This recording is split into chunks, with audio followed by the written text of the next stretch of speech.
Hi everyone. All right, Miss Gunther decides she wants to do more for her community, so she decides to unclog as many toilets as she can. The more toilets she unclogs, the faster she gets at unclogging toilets. Using the table, sketch a graph of the function. Part of the reason I wanted to do this one is because I set up the graph like this when really I goofed up. Should have been like this. So draw in a new coordinate grid.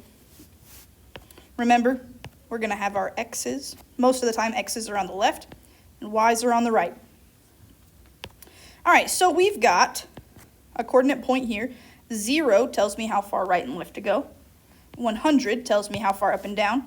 So I'm going to go left and right 0, so I'm going to stay right on the line. And I'm going up 100. All right, for our next one, I'm going right 1, up 50. So I'll go right 1 and up 50, which is right here. Okay, can you see that it's halfway between the 100 and the 0? Okay, for our next one, we're going right 2, up 25. So right 2, up 25. Should be right there. Again, halfway between the 50 and the 0.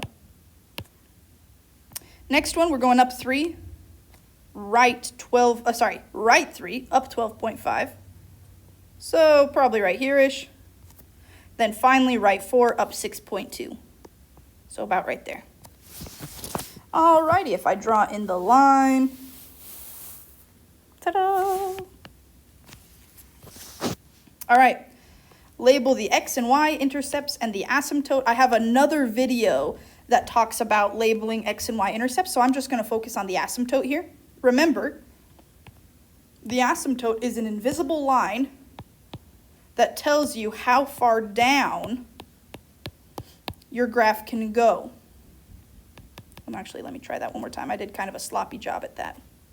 All right. It looks like the lowest down that this graph is going is it's leveling off here at about 0. So the furthest down this graph can go is 0.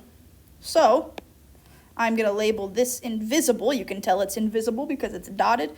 This invisible line is the asymptote. And it is at x equals 0. All right, join me again for problem